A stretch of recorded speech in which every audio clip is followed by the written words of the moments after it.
John 1:14. The Word became a human being and lived here with us.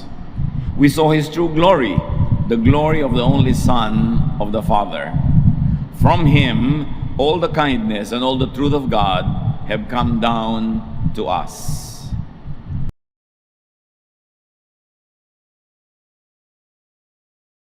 Ang tunay, ang totoo, ang mabuti na pagpapakilala ng Ama sa kanyang sarili ay ginawa niya sa pamamagitan ng anak. The Jesus filter. Panginoon, salamat po dahil kami ay minamahal ninyo at patuloy na ginagabayan.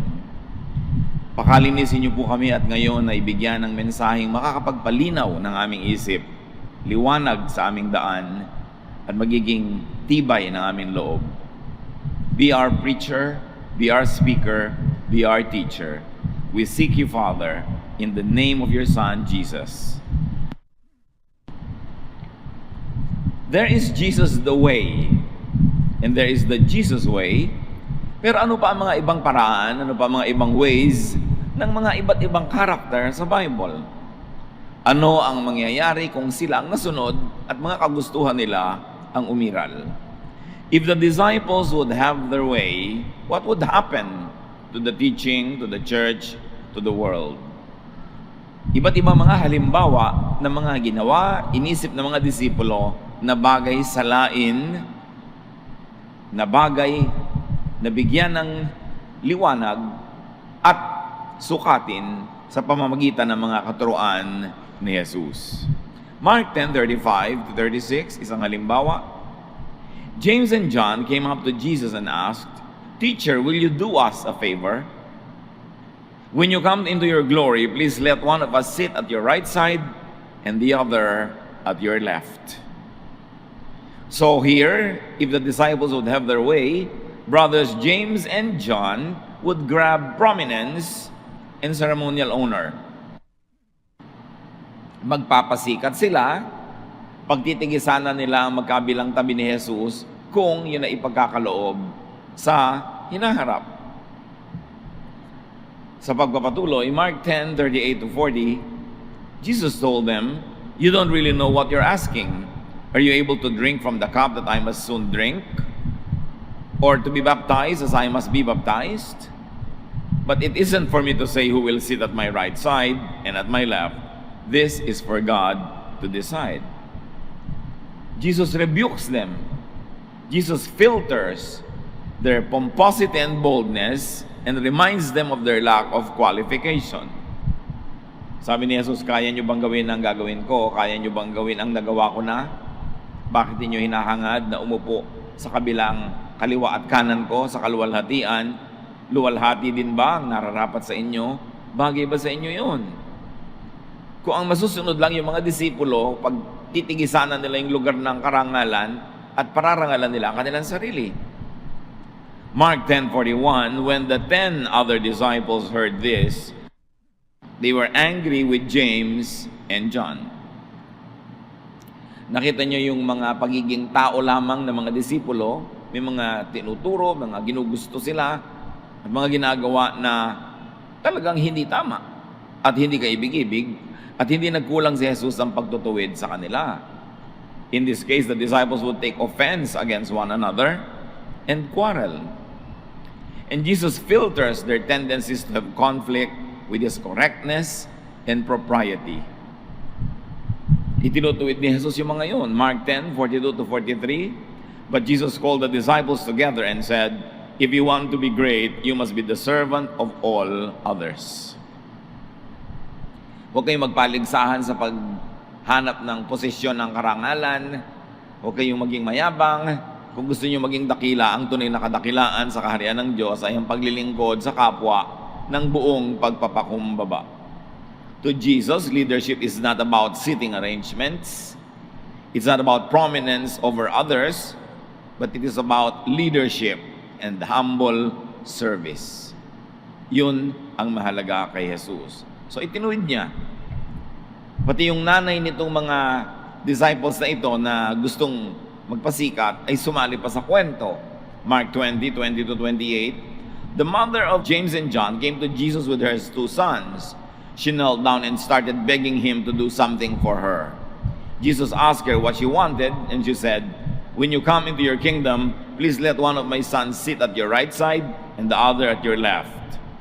Jesus answered, "Not one of you knows what you are asking."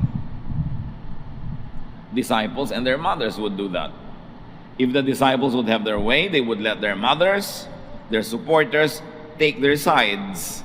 Magkakasama pa sila ng mga kakampi, dadami-dami ang nagkakampi-kampihan, magkakaroon ng division ang mga mananampalataya.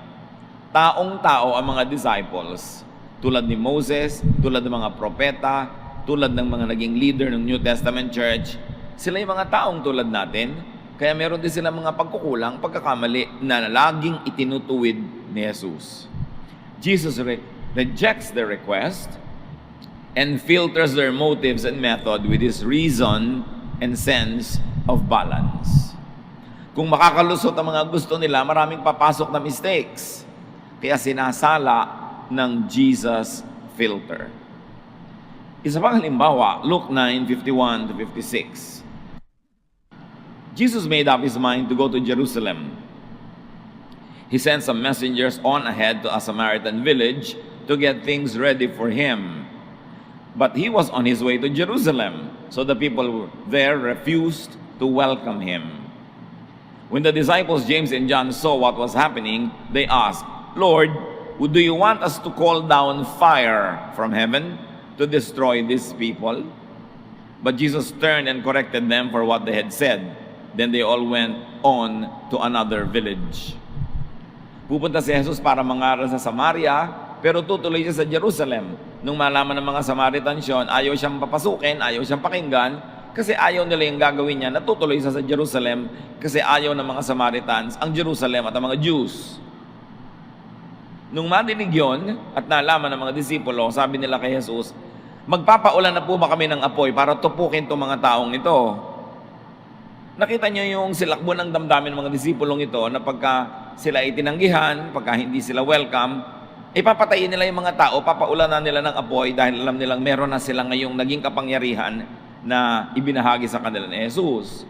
Pero itinuwid sila ni Jesus. Sabi niya, mali yun, hindi natin gagawin yun. Lumipat na lang tayo sa kabilang village kung saan tayo welcome. If the disciples would have their way, James and John would burn a village, would burn people just for being unwelcoming, for being inhospitable. But Jesus rebukes them and filters their angry, destructive zeal with his gentleness and non-imposition of himself. Hindi naman iginigiit ni Jesus yung sarili niya kung hindi siya welcome. At hindi naman niya paparusahan yung mga tao dahil lang hindi siya tinanggap na mabuti. Pero yung mga disipulo, gusto na nilang paulan na lang apoy yung mga tao. Mabuti na lang, hindi yung mga disipulo ang ating Panginoon, hindi sila ang ating Diyos, hindi sila ang ating tagapagligtas. Kung hindi, pag nagkamali tayo, pag nagkulang tayo, ay paparusahan tayo, paulanan tayo ng apoy. So, itinutuwid lahat yon ni Jesus. Mark 8:31-33, isa pang halimbawa, he then began to teach them that the Son of Man must suffer many things and be rejected by the elders, the chief priests, and the teachers of the law, and that he must be killed and after 3 days rise again. He spoke plainly about this, and Peter took him aside and began to rebuke him. Ipinapaliwanag ng Panginoong Jesus na siya ay pupunta sa Jerusalem, ipapako siya doon, mamamatay siya, magiging kabayaran ng kasalanan ng sanlibutan. Pero naging emotional si Peter at sabi, hindi po pwede mangyari sa inyo yan. Hindi namin papayagan at hindi nyo dapat suungin ang ganyang panganib na kayo'y mamamatay. So biglang tingin, parang napakaganda ng ideya ni Peter na hindi mamatay at mahirapan si Jesus. Pero kung siya ang nasunod, edi wala tayong kaligtasan, walang naging kabayaran ng kasalanan, walang salvation. Verse 33, but when Jesus turned and looked at his disciples, he rebuked Peter. "Get behind me, Satan," he said. "You do not have in mind the concerns of God, but merely human concerns." Mali ang ideya ni Pedro na pigilan si Jesus na pumunta sa kanyang kamatayan. Dahil hindi matutuloy ang plano ng Diyos na magkaroon ng kabayaran ng kasalanan. Kaya tuloy tinawag siya ni Jesus na Satanas, Satanas, umalis ka sa harap ko. Yang ipinapanukala mo, yang iniisip mo, hindi galing yan sa Diyos, galing yan kay Satanas. At hindi yan isang maka-Diyos na hahangarin, makatao lang yan, nang ngingibabaw ang pagiging tao mo lamang, kaya hindi mo nakikita yung mas mataas at mas dakilang layunin kung bakit ako kailangang mamatay. If the disciples would have their way, Peter would dispute Jesus' pronouncement and mission. And he would impose his all-too-human point of view on the mission of Jesus. At marami ng mga leaders noon hanggang ngayon, masyadong human values yung umaandar sa kanilang ministry, masyadong makatao lamang, hindi nakikita yung mas mataas, mas mabuti, mas malawak na misyon ng Panginoong Jesus. Nalilimitahan ang ministry because of emotion and because of all too human frailties. Peter would override Jesus-ness with Peterness. Tatakpan niya ang ideya ni Jesus at ideya niya ang kanyang paiiralin, but Jesus sharply rebukes him, and Jesus filters Peter's very earthly and limited belief with his comprehensive vision. Again and again, makikita natin yung mga disciples, makikita natin yung mga alagad ni Jesus, may mga mali. May mga iginigiit na mali, may mga gustong mali, may mga maling ideya, at sinasala lang ni Jesus yung mga kamalian na yon para hindi maging katuruan at para hindi maging umiiral na policy ng ministry. Luke 9:49-50, John said, Master, referring to Jesus, we saw a man using your name to force demons out of people. But we told him to stop because he isn't one of us. Don't stop him, Jesus said. Anyone who isn't against you is for you. Isa na naman pagkakamali ng mga disipulo. May nakita silang isang taong nagpapalayas ng masasamang espiritu na tumitira doon sa mga kawawang mga taong kanilang inaalihan. Pinigil nila. Ano karapatan mo magpalayas sa masasamang espiritu? Hindi ka naman kasama sa aming grupo. You are not one of us. Therefore, tigilan mo yan. Wala kang ganyang karapatan. At nung malaman nyo ni Jesus, sabi niya, huwag mong pigilin. Sino bang hindi lumalaban sa iyo ay kakampi mo. At kung sila ay nagpapalaya sa masamang espiritu, hindi kakampi mo sila dahil ministry natin magpalaya sa masamang espiritu. Again, yung disipulo, ang pagkakamali niya, dapat sila lamang ang authorized sa ministry, sila lang ang tama, yung iba, kolorum na, sila lang ang may karapatan na gamitin ang pangalan ng Panginoon. At hanggang ngayon, marami mga ganyan mga leaders, mga preachers, sila lang ang authorized, sila lang ang tama, lahat mali na at walang karapatang mag-organize ng church, walang karapatang mag-organize ng Bible study, walang karapatang mag-baptism, walang karapatang gawin ang gawain ng Panginoon, simply because hindi nila kagrupo. Noon pa man, may mga ganyang mistakes na itinuwid na yan ni Jesus noon, pero patuloy at patuloy na nagtangkang mabuhay ang ganito mga pagkakamali sa paglipas ng panahon. If the disciples would have their way, the disciples would prevent others from preaching in the name of Jesus. Dapat grupo lang nila, sekta lang nila, relihiyon lang nila ang pwede. Sabi ni Jesus, don't stop them. Anyone who is not against you is for you. And if they are doing my work, though they don't belong to your group, then they are your friends. They are not your enemies. But the disciples would monopolize authority and ministry. Gusto nila sila lang may otoridad. And the disciples would disenfranchise all other believers and workers outside of their exclusive circle.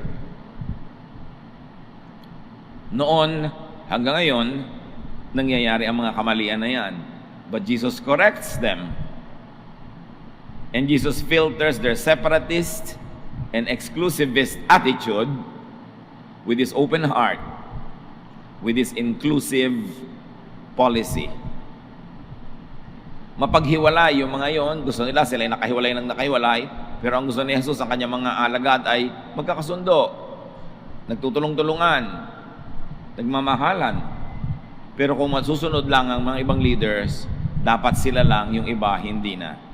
Maging si Pablo, who was not an original apostle but had a conversion later, Nagkaroon din siya ng mga attitude at tinuturo sa mga churches na kanyang inorganize na labag sa ideya at mga katuruan ni Jesus. Kasi katulad din siya ni Peter, katulad din John, katulad din James, tao na may mga sariling taste, sariling attitude, sariling values that they impose on the ministry, but Jesus would always get these things corrected. Halimbawa, sa itinayo ni Pablo na church sa Corinth, mayroong mga pasaway. 1 Corinthians 5:4-5, I am with you only in my thoughts, sabi ni Paul dahil sumulat siya ng isang mahabang sulat at wala siya doon sa Corinth. But in the name of our Lord Jesus, I have already judged this man, yung man na isinumbong ng kanyang mga miyembro doon, as though I were with you in person. So when you meet together and the power of the Lord is with you, I will be there too. You must then hand the man over to Satan. Sabi niya, yung isinusumbong yung tao na pasaway, makulit, pinoproblema nyo, mag-meeting-meeting kayo at ituring yung nandun ako because already, even far away, I have already judged this man according to your sumbong. Give him to Satan. Kung ano man ang kahulugan nun, yun ang nagpalakas ng loob ng maraming mananampalataya sa maraming panahon na pagka merong isang kapatid, isang kasama sa church na may kakaibang ginagawa, hindi nila nagugustuhan, hindi nila makontrol, buong puso nilang ibinibigay kay Satan para mawalan ng protection from the Lord, para mapahamak, para masaktan, at para masabi nilang, di mali ka, parusahan ka dyan. Ito din ang nagbigay ng lakas ng loob sa maraming Kristiyanong tumigas ang puso na tikisin yung mga sa palagay nila ay sinful Christian, ungodly Christian, tikisin pag nahihirapan, tikisin pag nagdurusa, o kaya gustuhin pa nga nila na magdusa yung mga tao para matuto ng leksyon. Galing ito sa letter na ito ni Paul. Sabi ni Paul, I have already judged him. But Jesus says, judge not, so that you won't be judged. So in this case, you have to review and filter the teaching of Paul through the teaching of Jesus. At dapat wala namang lito kasi si Jesus ang anak ng Diyos, siya ang namatay para sa atin. He is Lord of Lords, King of Kings, the Word who became flesh. Therefore, ang teaching niya dapat ang pamantayan, ang sukatan ng lahat ng teaching ng mga tao sa Bible, kay siya si Moses, kay siya si Jeremiah, kay si Peter, kay si John, kay Paul. Because only Jesus is perfect. At makitang-kita natin sa dami ng halimbawa ang pagkakamali ng mga disciple na itinutuwid niya. Sa 1 Timothy 1:19-20, sumulat din si Pablo kay Timothy na siyang nangunguna sa isang gawain, sa isang lugar. Sabi niya, some people have made a mess of their faith because they didn't listen to their consciences. Two of them are Hymenaeus and Alexander. I have given these men over to the power of Satan, so they will learn not to oppose God. Again, this has emboldened many Christians throughout the ages to be cruel and to be unkind to those that they perceive to be sinful or less than holy. So if the disciples would have their way, Paul would hand over some men to Satan to discipline them, teach lessons on authority and obedience, and to instill fear and control over the congregation. This teaching of Paul, as we have said, has emboldened many Latter-day Church people to demonize and give to Satan many divergent fellow members. Yan ang pinanghahawakan ng ibang mga Kristiyano, ubod ng higpit at ubod ng lupit at nag-e-enjoy magparusa sa mga kapwa mananampalataya na sa kanilang panukat ay mali, nagkakasala o makasalanan. But Jesus saves people from Satan, not hands them over to Him. Ang ministry ni Jesus ay agawin, iligtas ang mga nasa kamay ni Satanas at palayain sila. Hindi yung wala na kay Satanas, ibibigay mo pa. It is a very unique idea and Jesus never taught that idea. Kaya dapat ding suriin at salain sa katuruan ni Jesus maging yung ideya na yon. Mark 3:14-15, sa katunayan, then Jesus chose 12 of them to be His disciples and apostles. He also wanted to send them out to preach and to force out demons. Ang isang number one ministry na ibinigay ni Jesus sa kanyang mga disipulo ay magpalaya sa mga masasamang espiritu, palayain ang mga tao mula sa influence ng mga masasamang espiritu, mula sa kanilang paghawak, pagkontrol, pagpaparusa. Hindi yung tao ibigay mo kay Satanas.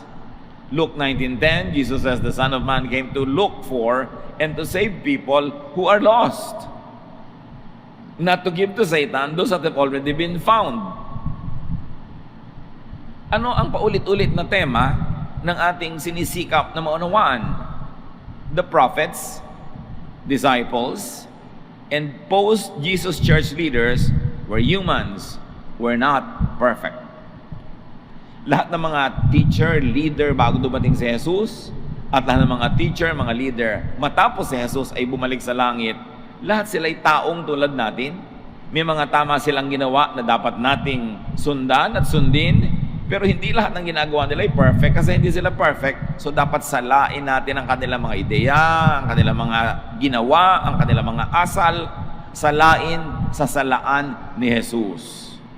Yung papasa, yung lulusot doon, pwede nating sundan, pwede nating gawing huwaran, pwede nating i-observe sa buhay natin. Pero yung mga katuroan, ideya, asal, gawi nila na hindi papasa sa pamantayan ni Jesus ay dapat nating isa-isang tabi at hindi tayo dapat sumunod doon kung ang pagsunod doon ay magiging pagsuway sa katuroan ni Jesus. No matter how holy lives they lived, no matter how they tried to be godly, they had mistakes. Moses had mistakes, Solomon had mistakes, David had mistakes, Abraham had mistakes, everyone. And they had ideas and ways that were un-Jesus. Thankfully, they were corrected by Jesus. Their ways filtered by Jesus.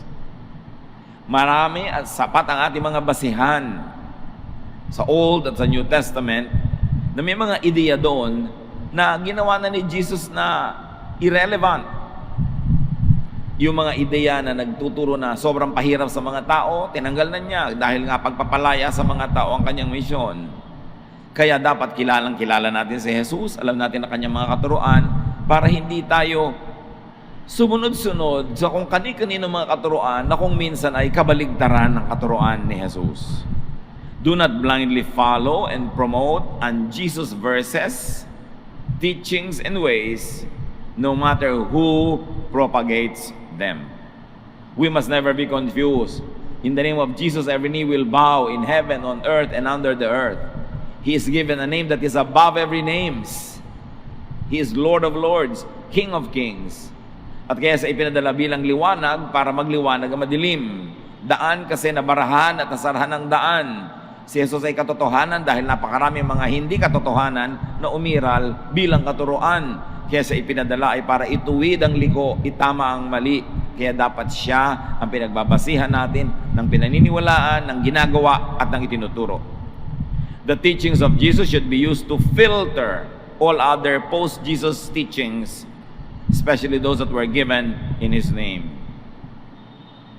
Mahalagang kilalang-kilala natin si Jesus at pag maraming katuruan na nasa harapan natin, alam natin kung alin ang galing sa Kanya at alin ang galing sa iba at alam natin kung paano susuriin ang mga yon.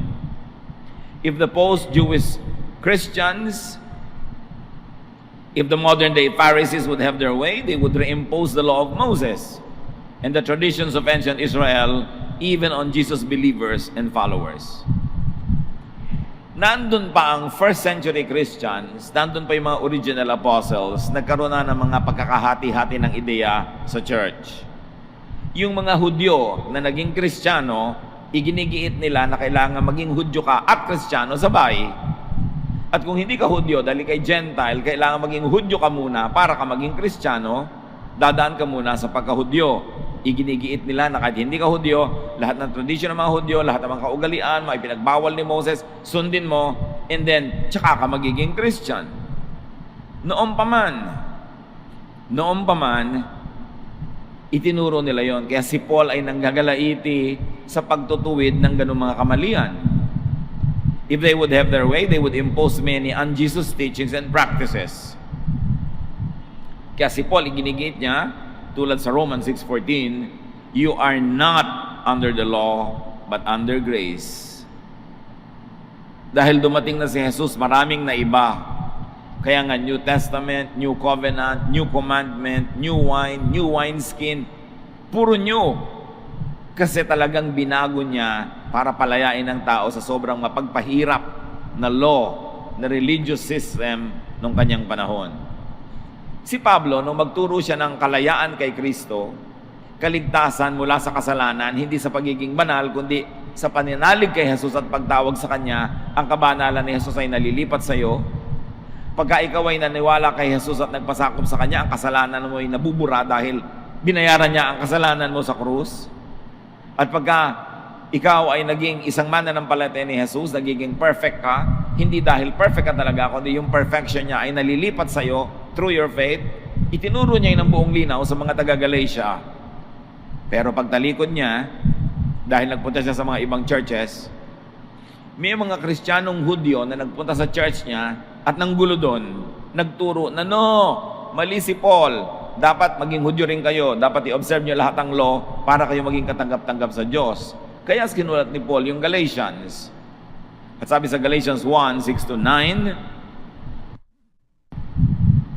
I am astonished that you are so quickly deserting the one who called you to live in the grace of Christ and are turning to a different gospel, which is really no gospel at all.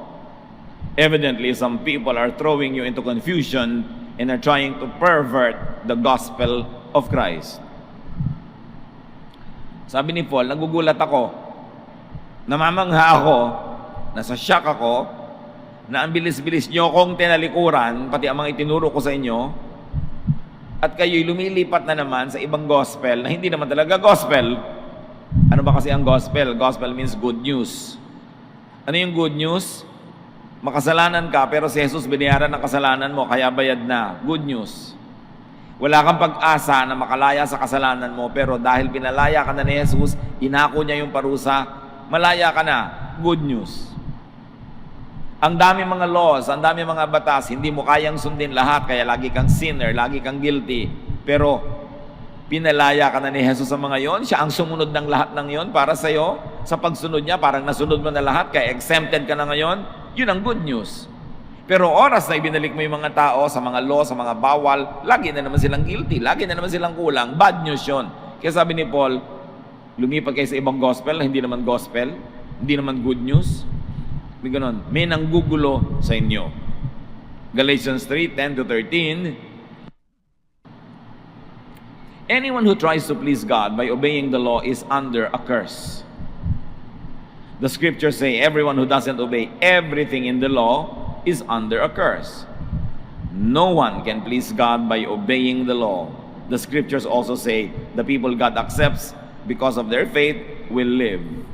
Sabi niya, kung igigiit nyo na naman yung mga law na yan, na itinama na nga ni Jesus ang inyong pwesto, para kayong nasa ilalim na naman ng sumpa.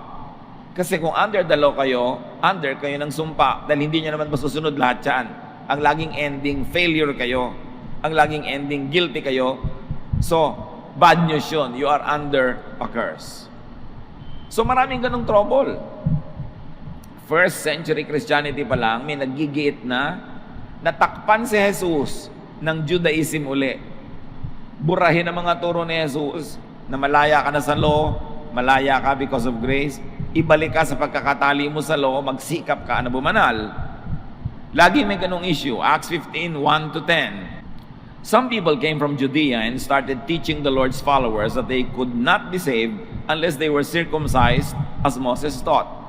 So heto na naman. May mga naging Kristiyano na hindi Hudyo, therefore hindi circumcised. Nung naging Kristiyano sila, may nagpupunta sa kanila mga Hudyong Kristiyano at sinasabi, kailangan magpa-circumcise kayo para kayo matanggap ng Diyos. Kung hindi kayo magiging circumcised, hindi pa rin kayo anak ng Diyos. So again, they were insisting their legalism that a tiny surgical procedure on a tiny area of foreskin can turn you into a child of God. And if you did not go through this procedure, no matter what spirituality you get into, you can never be a child of God. How absurd. And yet, they were teaching that. Verse 2, This caused trouble, and Paul and Barnabas argued with them about this teaching. But some Pharisees had become followers of the Lord. They stood up and said, Gentiles who have faith in the Lord must be circumcised and told to obey the law of Moses. Here, there is Pharisaism imposed over Jesusness. Dumagdag pa yung mga boses sa humihingi ng circumcision among the Christians because there were Pharisees who had become Christians.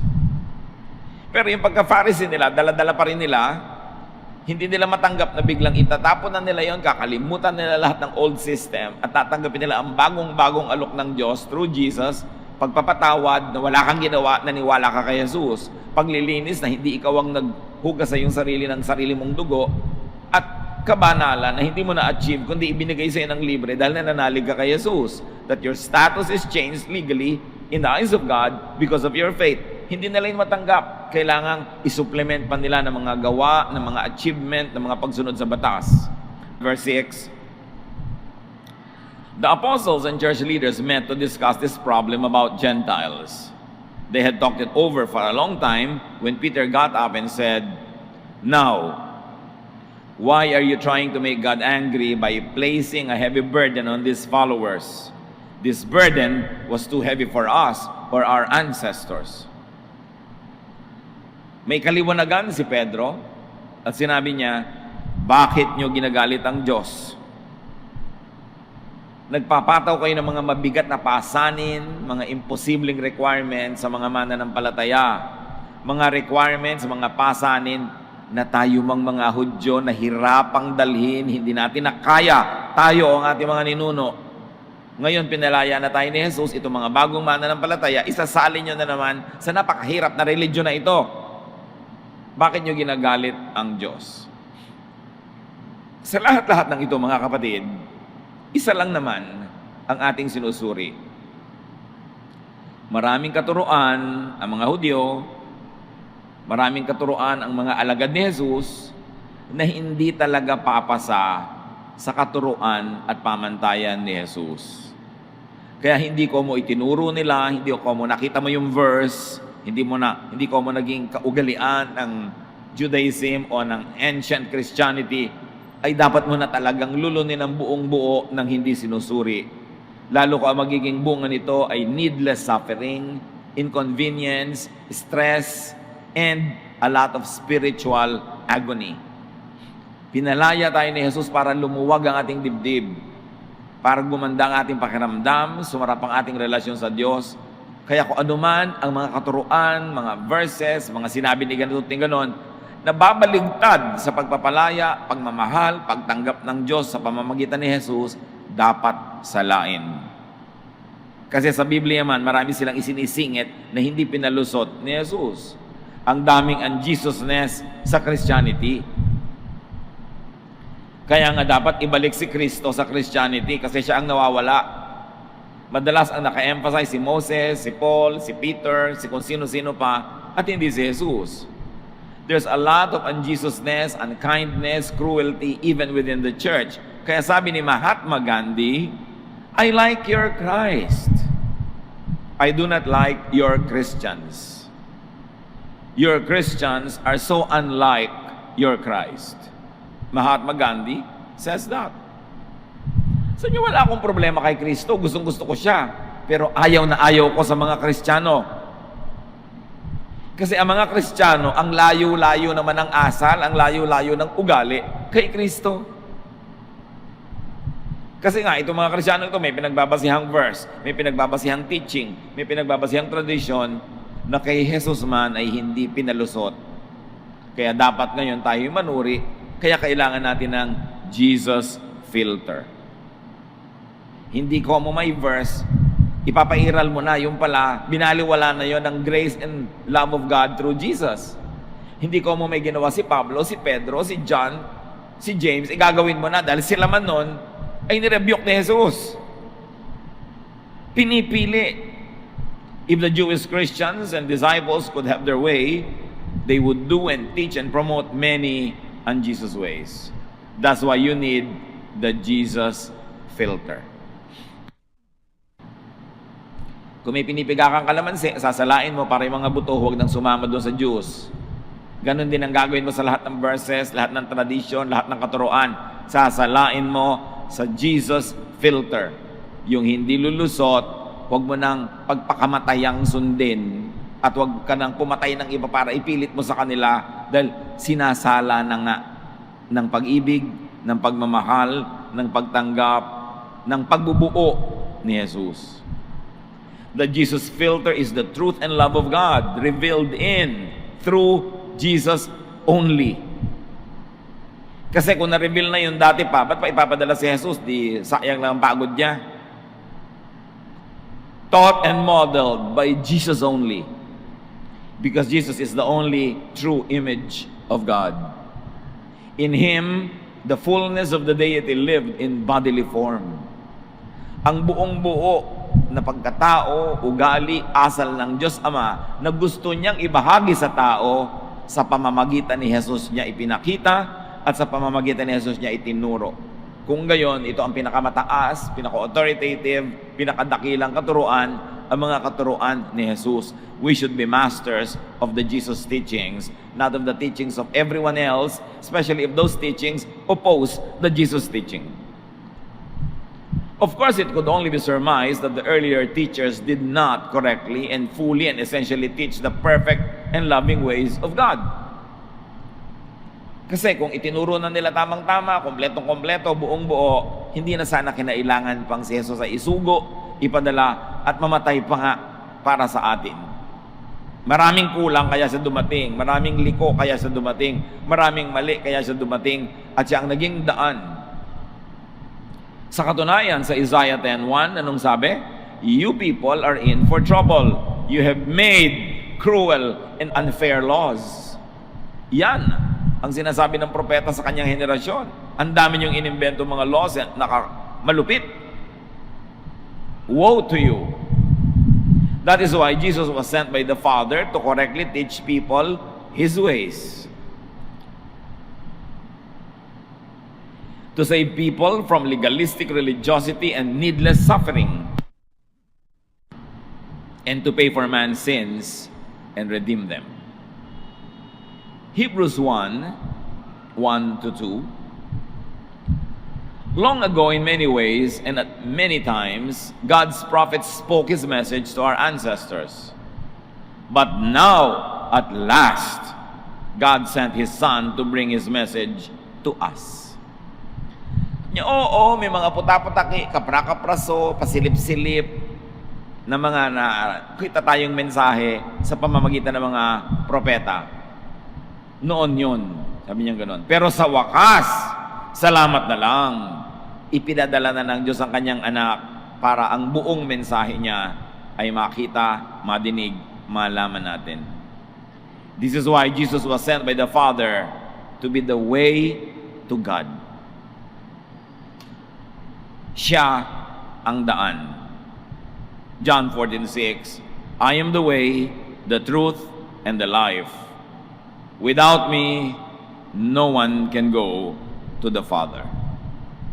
So the Jesus filter screens out Old Testament law as way to salvation. It screens out cruel methods of religiosity, mga unkind and unloving methods of religiosity. The Jesus filter is all important because the un-Jesus ways, even of the apostles and Paul, have to be filtered. The Jesus filter accepts everyone who has faith in Jesus. Ano nga ba talaga yung Jesus filter? The Jesus filter is the Jesus way of thinking. It is the Jesus method of dealing with people. And it is the Jesus style of ministry that must be taught and reintroduced to people. So pag may ideya, may doktrina, may katuruan, may policy, may command, bago i-apply, bago i-impose, bago i-giit, tanungin muna, is it of Jesus? Kay Jesus ba yan? At kung Jesus yan, is it kind? Is it loving? Kasi kay Jesus, ang greatest command is love. So kung uunahin mo ang mga ibang commandments ni Moses, sa pag-a-apply mo, magiging unloving and cruel ka, dapat mangibabaw yung greatest command na sabi ni Jesus, love. Kaya itatanong mo, is it loving? Oo nga, sabi nga ng verse, batuhin ang babaeng ito dahil makasalanan siya. Pero is it loving na mambato ng kapwa? Kaya hindi ipinabato. Kaya mangingibabaw yung salaan ni Jesus. Nasala ni Jesus yung mga bato na patungo doon sa babae na gustong ipukol ng mga tao. Kung ang sinunod nila, law of Moses, patay na yung babaeng yun. Pero sinala ng pag-ibig ni Jesus, hindi ganyan ang pagtrato sa mga makasalanan. Kahit patayin mo yan, hindi mamamatay ang kasalanan, mabubuhay sa puso ng iba. Maraming itinuwid. Know Jesus and His teaching. Put Christ back to Christianity. John 1:14, sa ating panimulay binasa natin, the Word became a human being and lived here with us. We saw His true glory, the glory of the only Son of the Father. From Him, not from anyone else. From Him, all, not konti, not a little, but all. From Him, all the kindness and all the truth of God have come down to us. Ganon kahalaga si Jesus. Kaya nga tayo Kristiyano. Ang dapat lang nating reviewin, 100% Kristiyano ka dapat, hindi ang dami-daming ibang nakikihalo at nangingibabaw sa iyong utak. Identify, filter out unkind and untruthful teachings about God, even in the Christian church. Maraming ganon. Identify and filter out un-Jesusness in religious teachings and practice. Ano ba yung un-Jesus teachings and practice? Yung kontra Jesus? Teachings and practices that are discriminatory. Yung nagle-label sa mga tao, may puwera, may kasali. Those that are racist and ethnocentric. Nagtataas sa isang lahi, nagbababa sa ibang lahi. Those that are sexist. Yung namimili ng gender kung sino ang igagalang at hindi, sino ang mahalaga at hindi. Teachings that are oppressive. Yung ambigat sundi, nakakapagpadusa. Controlling. Yung wala ka ng sariling bait, wala ka ng sariling will, controlled na controlled ka, no? Exploitative, mapanggamit. At yung sinusunod mo pero painful, stressful, hindi yan kay Jesus. At kung tayo aamin sa sarili, ang dami niya na nasa ugali ng Kristiyano. Kaya nga ayaw ni Gandhi ng mga Kristiyano, pero gusto niya si Kristo. Kasi hindi kamukha ng mga Kristiyano si Kristo. When you filter all of this through Jesus, then you will be free. And you can help set others free. Ano ba dapat ang bunga ng pag-aral ng Biblia, ng pagiging Kristiyano, ng pagsunod kay Jesus? Ang pananalig kay Jesus, ang pagiging Kristiyano, ay dapat sumala at magpalaya mula kina Moses at sa mga Pharisees. Nananalig ka kay Kristo, dapat salain mo sa katuruan ni Kristo, mga katuruan ni Moses, sa mga Pharisees, at kung ano-ano pa. Ang pagpananalig kay Jesus ay dapat magpabuti at magpabait ng pagkatao. Yan ang dapat na bunga. Sabi ni Jesus, and you will bear fruits, and the world will give glory to the Father because of your good fruits. Kaya ka nagiging espiritual, kaya ka nagiging Kristiyano para ka bumait, gumanda ang iyong pagkatao, hindi para ka sumungit, maging mapanghusga, mapanlait, mapaghiwalay sa iba, at nagmamataas, baligtad. Ang pananalig kay Jesus ay dapat magbigay ng kapahingahan sa espiritu at emosyon, hindi lalo at bagong mga kapaguran na naman. Napapahinga ka, nare-relax ka, kasi alam mong mahal ka ng Diyos, at kayong mga anak ng Diyos ay nagmamahalan. Hindi kayo nag-i-espiya sa isa't isa, nagmamanman, naghahanap ng baho para maichismis, maisumbong, mausig. Hindi nakakapahinga yun. Dapat nakapahinga. John 8:36, if the Son gives you freedom, you are free. So huwag mag-degenerate, huwag mag-backslide into legalism, into Pharisaism. Be free from the unjesusness of the law, even of the apostles, and even of modern day Christianity. Hindi mga poon na mga yan. Hindi sila mga Diyos na untouchable. Only Jesus is the true image of God. Huwag mangimi, huwag mag-atubili na salain kay Jesus ang lahat ng katuruan ng sinuman. And be free to be kind and loving like Jesus. Then you will find rest for your souls. Use the Jesus filter. Suriin ang lahat sa pamamagitan ng puso ni Jesus. Ama namin, turuan mo kami na unawain ang mga bagay na ito. Maipamuhay namin yung maka-Jesus na paraan ng pamumuhay.